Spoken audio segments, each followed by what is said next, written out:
matcha sakina nuxiisa sakina ودمي بوك matcha sakina matcha iyo wax walba oo nuxiisa runta ilaahay baa jecel ya assalaamu calaykum waraxmatullaahi wabarakaatu asxaabta aad baa idin salaamay dhammaantiin cidda i daawata ku soo dhawaada mar labaad iyo mar saddexaad magacaygu waa Faatuma Naasir Cali channelkayguna waa Faatuma Resilience aad iyo aad ayaan ku soo dhaweynayaa ahla wa sahla maanta mawduuceena aan ka hadlayaa waxa weeyaan ya arqaladaha ay la kulanto hooyada soo galeytiga ama immigrant-ka ama qaxootiba ahaw ama fiiso ku imow ama ku imow muxuu hayaa tahriib ku imow arqaladaha ay la kulmaan waalidku gaar ahaan hooyooyinka ayaan halkan idinka soo gudbinayaa oo anigu ka kow ahay Faatimo oo si toos ah u aragtay yani qofku markuu wadankiisa ka tago ama meel uu ku noolaa uu ka tago uu deganaa oo ku xasilay oo islaha yani khalaas de wax walba ku hagaag halkaas deganaanaysa mar dambe kama dhaqaaqaysid halka eed wadan kale u guurtid afkiisii aanad garanayn oo aanad garanayn maxay heeday meelna aanad garanayn jaha aanad garanayn oo sugaysid yani inay dadku caawiyaan arqaladahaas lala kulmo ayaan halkan idinka macnaynayaa horta midda koobaad hooyadu markay ka imanayso wadankeega kaliya ma sidato dhar intay soo qaadatay iskama soo baxayso waxay xambaarsan tahay xasuusay xambaarsan tahay nolol dhanbe xambaarsan tahay maxay xambaarsan tahay oo kale dareen waxay xambaarsan tahay maxay hayd يعني همي وين بلادها ماشان كلا usoo socota xitaa waxay ka qabsan lahayd sida yaxna wax oran lahayd sida u noolaan lahayd qorshooyin buu qofka u leeyahay Soomaha tiina barbu ka soo qaadanaya tan kala usoo socdana de wax weyn buu ka filanaya yani inuu hal mar sa u gundhiyo lacagti la xareeyay baan ka sheekeynaa maanta dadka dibadda jooga way haraan la lahaa qof yar ra'yigiisa weeyaan horta adigu saas ka dhigtid weeyaan way jiraan dad yani wax soo bartay oo maxay heeday de wadankii markay joogeen de markii horeba hadaf lahaa oo maxay heed meel u socday deeyo meeshooda ay caday dariiq ugu cadaa qofka uu baana ka bixi karaa muxuu qofka wadan kale haduu tago meesha doonto baa haw marka arqaladu way iska badan yihiin hooyooyinka la darsa waxaana ugu daran qofku haduuna luqadda uuna fahmayn ama uuna garanayn direction uuna haysan waxna uuna soo baran waa ta ugu dhibaatada ugu adag qofka ay sheeg ku dhacda ama qofku xitaa wax soo bartay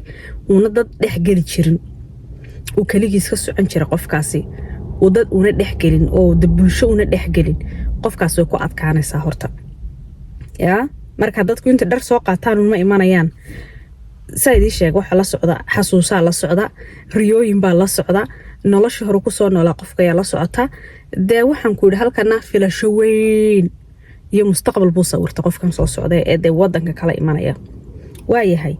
hadaba ii sheeg qofka ii sheeg hooyada immigrant-ka ah waxyaabaha ugu waaweyn ay la kulantaay waxa kamida dadku waxay arkaan bas luqadda kaliya ay arkayaan laakiin waxa jirta luqadda wax ka weyn waliba gaar ahaan hadad ilmahaad sidatid luqadda waxa ka weyn horta dhaqankii wadanka inaad baratid ayaa waqti kugu qaadanaya waxa kala waqti kugu qaadanaya meelihii aad tagi lahayd ama ilmahaaga aad geyn lahayd inaad baratid waxa kala waqti kugu qaadanaya gaari hadaanad haysan oo ii sheegay aad sugaysid cidii aad sugaysana ayna ku iman kareen oo qof walba danihiisa ku mashquulsan cidna aanad eed saarayn ilaa adaa wadanka dimiday marka yani dadku waxay arkaan luqadda ma aha waxa uga sii daran waa dhaqanka meesha tagsidba dhaqankeyga inaad baratid waa muhiim dhaqankooga nidaamkooga inaad baratid maxay hayd waxa mid labaad dhaqanka waxa ku xiga shaqo seedu raadsan leedahay daba ilan wadankii waji buu haayo xitaa CV-gani waxaan qashinkaas lagu ridaya shaqo markaad raadsanaysid hadaba maxaad samayn waa ta kala ka sii daran malug bad ku soo raadsantahay shaqadii kuyub aad u galay dee meelaha shaqooyinka ay sheegay laga buuxsado xafiisyaad tegiyo organizationaad tegiyo ballan baad qabsanayo alla maxay sabarka lagu bartay wadankan cidii ii sheegay timiday dee bilaa sabar hayda intay soo istaagaan line halka ugu dambeeya oran jiray aniga igu horeysay in hebel baan ahay ama hebel baa dhalay ama hebel baan ahay ma idi garanayn waiting list waxa la dhahdaa lagu gelinaya liiskaas ku jiraysa dee sabarkaaga ya dad baad u daba fadhiyaysaa ku xareynaya ku caawinaya ya oo ballan ku qaban waa dhibaatooyinka yani ay la kulmaan waalidiinta immigrant-ka waliba caruur markay wataan wallahi waa taa ugu adag maxaa ku soo xiga markaad ilmaha aad ku korinaysid waliba halkan ya hooyo fiican ahaw sidaa doontid hooyo wanaagsan ahaw laakiin yani qofka waalidka ilmaha ku korsanaya halkan ula dhibaatoodaa ani waxyaabaha igu waaweyn waxa weeyaan horta ilmahaygii markuu i weydiiyo ma quraan u dhigan idhaahdaba macnihii ayuu iga rabaa macnihii maalin horaan video kusoo sheegay waa inaan ugu turjubo English anigu aan suurad kasta English ku barto oon isagana u macnayn karo waliba macnihii isii kala weydiinaya imika waxaan u soo iibiyay xitaa inankayga yar kitaab kale oo suurad kasta lagu soo koobay sawir ah kartoon sawira yaro de ilmihiina ku fahmi karo suurad kasta macnaha u taagan tahay heerkaas la maraya yani dadku waxay eegayaan luuqad kaliyaata luuqada qurahaata maahina waxyaabo badan baa jira oo ka adag luuqada imika kale shaqo hadda tagaysid waxaad raadinaysaa ilmihiina daycare geysid ilmihi haduu daycare ka weynaadayna qof kuu hayo oo lacag ku siisid ayaa doonaysaa hadana laga yaabaa shaqo waxaad tagaysaa isagu subaxii markuu iskuulka tago maxay heedaya adiguna ii sheeg ama shaqa tagaysaa waa kuwa ugu dhaweey ugu xansleeyay yani ugu nasiibka wanaagsan la ilmahooga iyo isla shaqa tagayaan ya laakiin markuu ilmihii uu subaxii iskuulka maqan yahay adiguna aad hurdid habeen oo leelna soo shaqaynaysid isagiina ilmihiina maxaad ama had walaalaha kaga sii tagaysid ama qof familigaaga ama qof kale oo meel kala dayaad ilmihii geynaysid waa rafaadka haysta dumarka hooyooyinka ah ee qurbaha ku nool meel tagad istiraama tagi kartid ilmihii adigu istaba soconaysiinoo mar walba kula soconaya ilmihii ilaa iyo 12 jirkiisa 13 jirkiisa kaligii kama tagi kartid waa lagu qabsan waa inaad istaba socotid ilmihii yani waa dhibaatooyinka yani waxaan isleeyahay haysta dumarka maxay ahayd caruuraha wata ee qaxootiga ama dadka immigrant-ka ee wadanka ku cusub dhibaatooyinka haysta ya iyagiyo ubadkooga isjiidanaya marka saddexda qodob ayaa ugu adag qofka luuqada waxa ku soo xigta maxay inuu shaqo raadiyo qofku sidoo shaqo ku heli lahaa iyo dhaqankii saddexdaas ayaa ugu adag oo dadka dhibaatada ku haya maxay markuu qofku wadankiisa ka yimaado haduu qofku markii hore wax si fiican u soo bartay soo shaqay jiray dad dhexgal lahaa si uun buu dhexgalgalanayo meel buu ka heliyo isaga iska xariisan kara wixii isaga wadan kara laakiin haduu qofku uuna ii sheegay fahmayn intaasiba dhibaato ku noqonaysa culays ku noqonaysa waxay dadka maxay intooda ugu badan halkan jooga dahay ay ii sheegayaan la yiraahdo qofku wuxuu waa selfish iyo waa wadanaysto iyo qof kasta badantiisa qof walba dantiisa ku mashquulsan yahay runtii idin sheego oo noloshii hore halka qof ku filna guriga iyo tani isku mid ma aha tani adiga iyo naftaadiba la daala dhiciba isku filnaysiin waxa ku baraya qurbuhu la xajaclada ku baraya iyo gacan adayga ya laakiin adiga iyo naftaada wax lagu duceystaa ilaahayow ha naga dhigin dadka halka ii sheegay dadka maxay dadee dhaqankii halkan la qabsaday ama dabeecadooda la qabsaday ya laakiin halkan hadaa tiraahdid yani hal qofba ku filnaanayo guriga kiradiisii wixiisii kama bixi karayo ya marka waa inaad survivetid shaqaysid 2 shaqo 3 shaqo ya haddii kale waa inaad jaamacad si fiican aad u dhigatid oo shaqo fiican heshid hal shaqo fiican oo kugu filan adiga ilmahaaga waa carqaladaha haysta aan idinka sheekeynayo dadka soo galeytiga ama dadka ku cusub wadanka dhibaatada haysata marka muxuu hayaa dadku intaas wallahi garmayna dad caadi idinku sheegay wax la idin fahansiiyay la idin soo duubay fiidiyoyaal ma ogi laakiin imika halkan aan dhex fadhiyo anigu saacadba saacad bay ku dhiibaysaa laundariga dharkii baan mayrayaa dharkiiba qasaalada ku jiraan baarkinkan ku jiraa waxaan sidhinaa intaad fadhididee fiideo duubin la keliga isla sheekaysan maa waqtigana way hurdaan dadkii annaga waxay noo tahay imika 6 iyo barkii 7 habeenimo ku socotaa 7 cadceed way soo jeedaa waqtigan cid la sheekaysan ma jirto dadkii Afrika joogay ee fiideoga duuba dadkii bal wax u sheeg ya oo gaarsii dawadiga soo gaarsii marka carqaladaha la kulmaan dadka waalidka ah ya waa saddexdaas ugu waaweyn aan isleeyahay dadku haday moodeen qof kale lacag soo haro lacag ma soo haray lacagta didid bay ku imanaysaa rafaad ya tii Afrika ma aha oo kale la iska bixinayay waxaanad u bixin karaynba 110 waxaan idinka iloobay horta bal isuga ana ababkan yar maxay lagu video editing lagu sameeyo Afrika maxay wadankii markaan joognay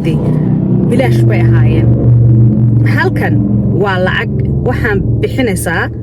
bil kasta $10 yaa laga goosanaya hadii kale sanadkiiba hal mar laga goosanaya oo $90 waxa soo haray iCloud-ka laftirkiisu bilaash buu ahaa markaan halkii joogo iPhone isticmaal jiray halkan baan imido waxa lagu xisaabinayaa inta aad isticmaashid inta video iyo mobilka ku save garaysay iyo sawiraan iyo waxay recorded samaysay oo dhan isagana lacag ba laga jarnayaa bishii ilaa $10 waa qof isu isticmaalo waxaan kaga soo bilaabay markaan imiday inuu ahaa $1 uu soo yara socdo markastoo video duuba ama wax la ii soo diray mobilka ku save garay lacagta si korodha waa laga jarnayaa waxa kale oo jira software-rada aad ku shaqaysanaysid laptop-kaaga dadku imka waxay google.com bay isticmaalaan laakiin marmar waxaan u baahdaa internet aanan haysan google.com ma aamini karo internet hadaan haysan oo laptop-kaaga qaadatay oo meel internet una jirin google.com kuma furmayo marka waxaad sameynaysaa inaad muxuu hayaad software-kaaga aad haysatid Microsoft software-kaaga haysatid kaana waxaan bixiyaa bil kasta $12 ya biilasha yar ma aragtay saqajaanka ayaa ururaya oo maxay had buurta kugu noqonaya adigu had moodaysi marka laga goosano wax yar oo fudud bisha markaad xisaabisid imisa meelood baa laga goostay ida wax leeg bay noqonaysaa marka waxa weeyaan dadka moodaya in dadka markay Mareykan tagaan ay kibreen ay gacan adeeg noqdeen gacan adeeg ma ahine 110 kharash baa la bixinayaa naftaadii ilmahaagii familigaagii aad caawinaysay intaaba ma soo dhaafi kartid hadday ugu soo badato yani ilaahu ii barakay haddaad tirahdina ilaahu kuu barakaynaya laakiin kharashku horta ma yara oo Afrika hal qof baa bixin karaya gurigii laakiin halkan maqsinkii oo quraata abadee $600-700 halkii maqsin waxaan idinku sheegayaana dadka markaad leedahay telefoonada naga qaban waayeen walaalo telefoonka leedinkama qaban waayine wala is eryanaya ya sabarad baa la isku wadaa kulul oo la yiraahdo kharash ya alxamdulillah laakiin waxaan jeclaystay maanta inaan yani idin sheego nidhaahdo carqalado badan baa jira oo haysta maxaa dadkan immigrant-ka oo iska dhibaataysan yihiin marka qof walibana in la xukumo ma aha qof kasta meeshu joogo in lagu ixtiraamo la yiraahdo ilaahay haydiin gargaaro ilaahay haydiin barakeeyo ya ninka waxaan isleeyahay muxuu qofka ganacsi haysta ayaa ugu taanjirsan baday markuu qurbaha la joogo meel kastaba laakiin hadda shaqaale tahay qof u shaqeynaysid ha suugeen inaad taajirtid ha suugeen inaad noqotid yani qof yani wax qabsan kara qof dadka kala caawin kara qof wax u qaban kara cid kale ma tihid waa bay to bay inba ku jira saabahay wasoo aniguna horta runta ilaahay baa jecel bari hore ay ugu dambeysay inaan dad u shaqeeyo imika inta Mareykan midana dib hadana ay ugu noqotay inaan dad u shaqeeyo oo lacag la'aan ma joogi kartid baychaguna waa nolol maalmeedkaaga ya wax buuran oo wax ka safe gareyn kartid ma noqon karo way kharashkiiba 110 daaqado alfa ku soo kala hayaan marka carqaladahu way iska badan yihiin alxamdulillah ilaahayna ishaga caafimaadka inoo siyaadiyo inoo barakeeyo inoo badiyo ya ii soo duceeya aniguna idii soo duceeyo channelkaygana mar waliba subscribe daha share asxaabtiina u share gareeya like and comment fiican iga taga muxuu haayay dee channelka kunkii u gaadhay inaan sii dhaafana waa rabaa haddii ilaha idhaahdo website-kaygan muxuu ahaa Fatuma Resilience aan xaggan hoose idiin soo dhigayna fadlan ii sheeg muxuu haaye buugtayda iibsada buugtayda ii sheegay muxuu haaye website-kiisa gala qiimo badan ma aha waa lacag jaban qofka buug raba inuu akhristo ama maskaxdiisa koriyo ama raba inuu ii sheego wax ka faa'iido yani nololuhu soo kala duwan yihiin buugtayda hala iibsado fadlan Soomaali Maxamedey cadaanba iibsada Soomaalidu wax ma akhridaan maalin hore lagu lahaa waxba ma akhriyaan ma jin baad ka iibinaysaa iyo video aniga soo duubay marka waa kaas aad iyo aad salaamaya maca salaama habeen wanaagsan